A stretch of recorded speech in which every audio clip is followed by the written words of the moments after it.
अस्सलामु अलैकुम वरहमतुल्लाह। Welcome back to our channel. Hope कि आप सब खुश होंगे और खैर आफत से होंगे और अपनी ज़िंदगी में अच्छा कर रहे होंगे। ये जो आप मेरे सामने इस वक्त चीज़ देख रहे हैं, आपको थोड़ा सा तो आइडिया आ गया होगा कि मैं आज किस बारे में बात करने जा रहा हूँ। जी हाँ, आपने सही समझा, मैं कैंसर के बारे में बात करने जा रहा हूँ आज।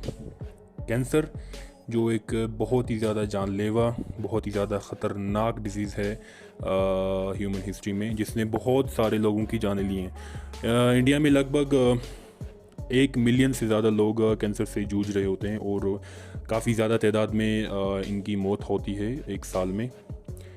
अब कैंसर होता कैसे है, कहाँ से आता है, इसकी ट्रीटमेंट क्या है, इसके डायग्नोज क्या हैं, कैसे पता चलता है कि कोई इंसान कैंसर से जूझ रहा है और इसका इलाज क्या है।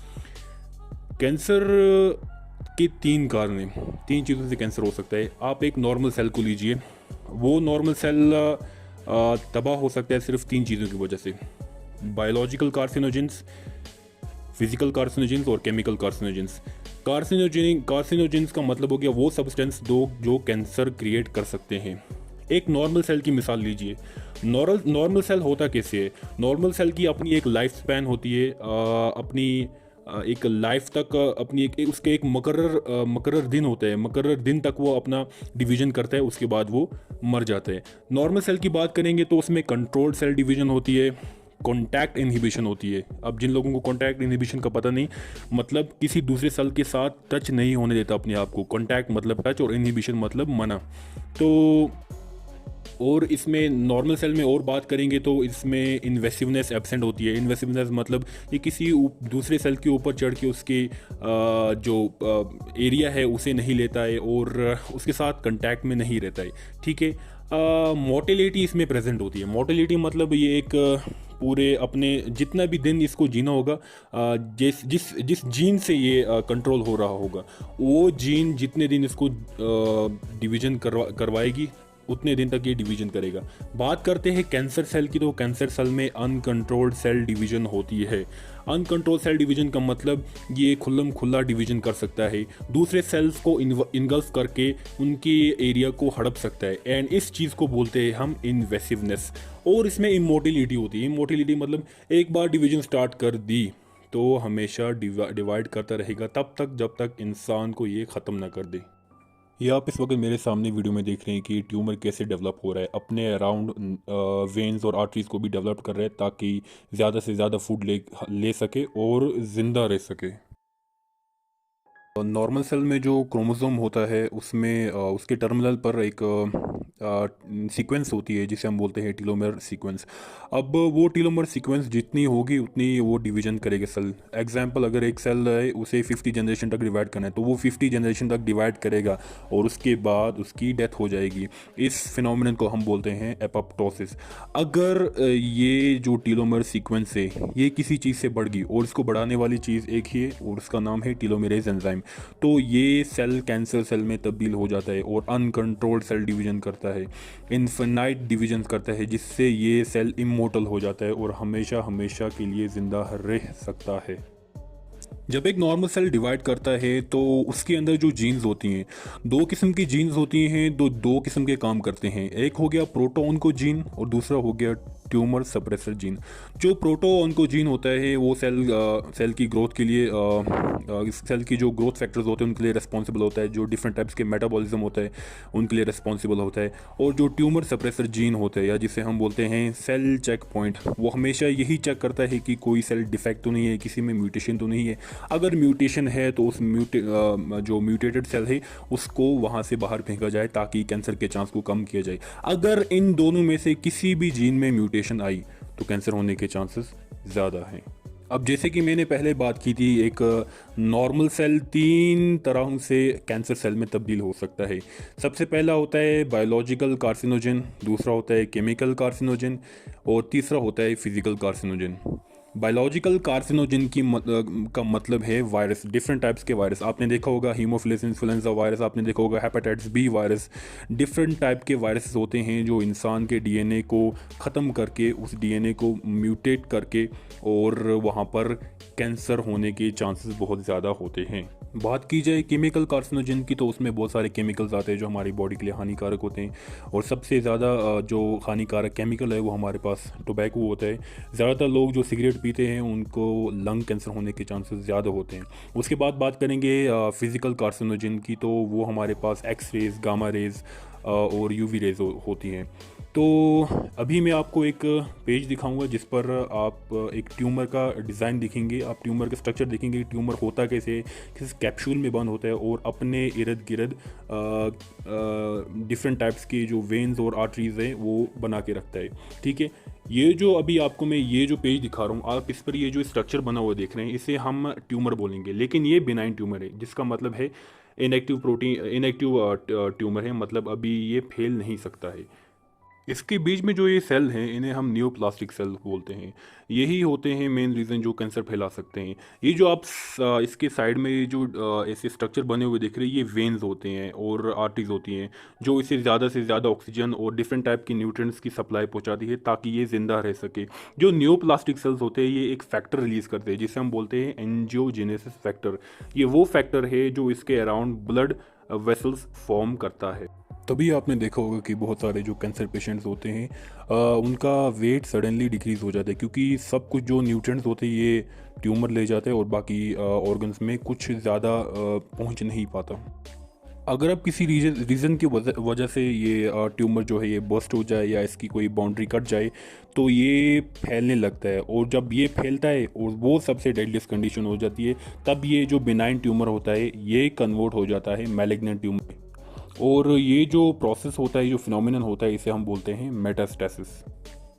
अभी आप जो ये मेरे सामने पेज देख रहे हैं इसमें बिनाइन ट्यूमर बर्स्ट हो चुका है। अब इसके जो कैप्सूल है इसकी ब्रेकडाउन हो चुकी है, और जो इसके इर्द गिर्द ब्लड वेसल्स थी उन ब्लड वेसल्स के ज़रिए जो इसके बीच में जो सेल्स थे नियोप्लास्टिक सेल्स, अब वो neoplastic cells in blood vessels के ज़रिए पूरी बॉडी में जाएंगे और डिफरेंट जगह ट्यूमर करेंगे। आपने देखा होगा कि कभी होता क्या है कि जब सर्जरी कर रहे होते हैं हम ट्यूमर की, तो ट्यूमर ये जब भी मैं बात करता हूँ सर्जरी की, तो मैं हमेशा आपसे यही कहता हूँ कि जो भी कैंसर पेशेंट होगा जिसको ट्यूमर होगा, अभी तो वो कैंसर पेशेंट नहीं है लेकिन बिनाइन ट्यूमर है, तो वो उसे चाहिए कि वो अपने आप को बेस्ट से बेस्ट डॉक्टर रिकमेंड करे। हाईली क्वालिफाइड और वेल एजुकेटेड डॉक्टर होना चाहिए जिसे पता होना चाहिए कि ट्यूमर को निकालते कैसे। छोटी सी मिस्टेक अगर ये बर्स्ट हो गया तो इंसान का बचना ना के बराबर है। तो ये आप इस वक्त देख रहे हैं कि ये न्यूप्लास्टिक सेल्स ब्लड वेसल से होकर पूरी बॉडी में स्प्रेड हो जाएंगे। इस जो स्प्रेडिंग ऑफ कैंसर सेल्स होते हैं इसे हम बोलते हैं मेटास्टेसिस। ठीक है, और डिफरेंट डिफरेंट जो जगहें होती हैं वहाँ पर ये ट्यूमर बन जाता है। अब अगर किसी इंसान में ये ट्यूमर फैला नहीं है, अभी कैप्सूल में ही बंद है, ट्यूमर बहुत सी जगह हो सकते हैं, ब्रेन में भी हो सकते हैं, किडनीज़ में भी हो सकते हैं, लंग्स में भी हो सकते हैं। उस वक्त ये ट्यूमर्स बिनाइन कंडीशन में होते हैं, मतलब अभी इनका कैप्सूल जो होता है वो बर्स्ट नहीं हुआ होता है। अब अगर ये कैंसर छोटी सी मात्रा में किसी इंसान में प्रेजेंट है तो वो कैसे डिटेक्ट होगा, कैंसर कैसे डिटेक्ट होगा, कौन से डायग्नोसिस होते हैं, इसके लिए बहुत सारे डिफरेंट टाइप के टेस्ट होते हैं। एक होता है बायोप्सी टेस्ट और एक होता है हिस्टोपैथोलॉजिकल स्टडीज़ होती है डिफरेंट टाइप्स की, रेडियोग्राफी भी होती है जिसमें हम एक्सरेज का यूज़ करते हैं। लेकिन एक बात आपको मैं यहाँ पर कंफर्म देना चाहता हूँ कि जो एक्सरेज होती हैं ये भी इंसान के लिए जानलेवा होती है, क्योंकि मैंने बताया था कि ये जो फिजिकल कार्सिनोजेंस में एक्सरेज भी आती हैं। आपने देखा होगा कि जब कोई इंसान अंडर थेरेपी के होता है, जब उसे थेरेपी दे रहे होते हैं, ये वाली थेरेपी जो एक्सरेज वाली थेरेपी या गामा रेज या यूवी रेज की थेरेपी दे रहे होते हैं, तो उस वक्त वो तभी दे रहे होते हैं क्योंकि वो जो ट्यूमर सेल्स होते हैं उन्हें वो ख़त्म करना चाहते हैं। लेकिन वेरी अनफॉर्चुनेटली जो उसके दूसरे सेल्स होते हैं उनमें भी जो डीएनए होता है वो डीएनए म्यूटेट होके वहाँ पर भी कैंसर हो जाता है। तो अगर कोई इंसान जिसे ट्यूमर है अगर वो ये सब टेस्ट नहीं करेगा तो वो लगभग 1 साल तक जिएगा। अगर वो रेडियोग्राफी या डिफरेंट टाइप्स के टेस्ट करेगा जिसमें यूवी रेज, एक्स रेज और गामा रेज यूज़ होते हैं तो वो सिर्फ लगभग 5 से 6 महीने तक ज़िंदा रह सकता है।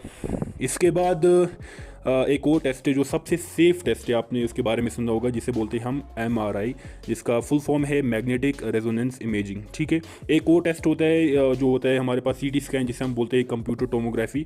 और भी डिफरेंट टाइप के टेस्ट होते हैं हमारे पास। तो ये सब थे हमारे पास, ये जो टेस्ट मैंने बोला। बस हमारे पास इतने ही जो तरीके हैं जिससे हम डायग्नोस कर सकते हैं कैंसर को। ट्रीटमेंट की बात करें तो फिर से वही कि बीमारी इसलिए जानलेवा है क्योंकि इसकी ट्रीटमेंट अभी तक बहुत कम है। जो कॉमन अप्रोच लगाई जाती है इसकी ट्रीटमेंट के लिए, तो सबसे पहला होता है सर्जरी।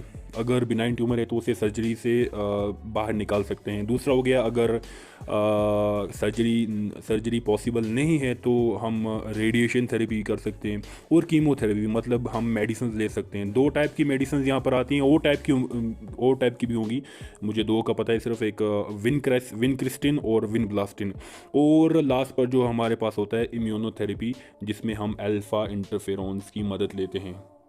लेकिन अगर ओवरऑल बात की जाए तो कैंसर के इलाज बहुत कम है और ये डेडलीस्ट डिजीज़ है जिससे बहुत सारे लोग मारे जाते हैं। इसलिए मेरी आप सबसे गुजारिश है कि अपनी जो लाइफ है इसे किसी चीज़ के लिए ऐसे खारिज ना होने दें। आपकी लाइफस्टाइल अच्छी होनी चाहिए। आप डिफरेंट टाइप्स के जो आजकल जंक फूड आते हैं बाहर के, उन जंक फूड्स के कंजप्शन को आपको बंद करना है, क्योंकि आपकी लाइफ ही सबसे पहले आपकी फ़र्स्ट प्रायोरिटी होनी चाहिए। और दुआ करता हूँ कि अल्लाह सबको इन ऐसी बीमारियों से बचाए।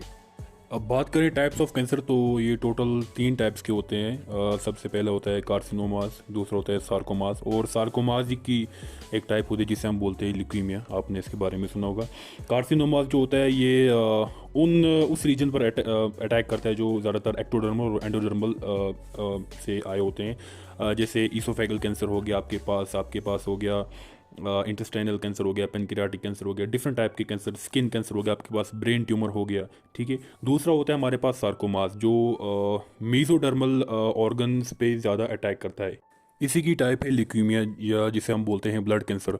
ये तब होता है जब WBC जो वाइट ब्लड सेल्स होते हैं, या जिसका दूसरा नाम है ल्यूकोसाइट, जब इनकी काउंट ज़्यादा हो जाती है। तो जब इनका नंबर ज़्यादा होता है तो उस फिनोमेनन को हम बोलते हैं ल्यूकोसाइटोसिस, जिसकी वजह से ब्लड कैंसर हो जाती है। आखिर में यही दुआ करूँगा कि अल्लाह आप सबको ऐसी बीमारियों से बचाए और ज़िंदगी में खुशी दे आपको। ओके, तो आज का वीडियो था इसी कैंसर के ऊपर डेडिकेट। तो होप कि आपको ये वीडियो पसंद आया होगा और आपने इसे खूब इन्जॉय भी किया होगा और आपको कुछ नया भी जानने को मिला होगा। अगर आपको ये वीडियो पसंद आया और आपने इसे इन्जॉय किया और आपको कुछ नया जानने को मिला, तो do not forget to like the video and comment on the video, and also do share this video, और इस चैनल को सब्सक्राइब कीजिए। मिलते हैं एक नई वीडियो में नए टॉपिक के साथ। तब तक के लिए खुदा हाफिज़ and thank you so much.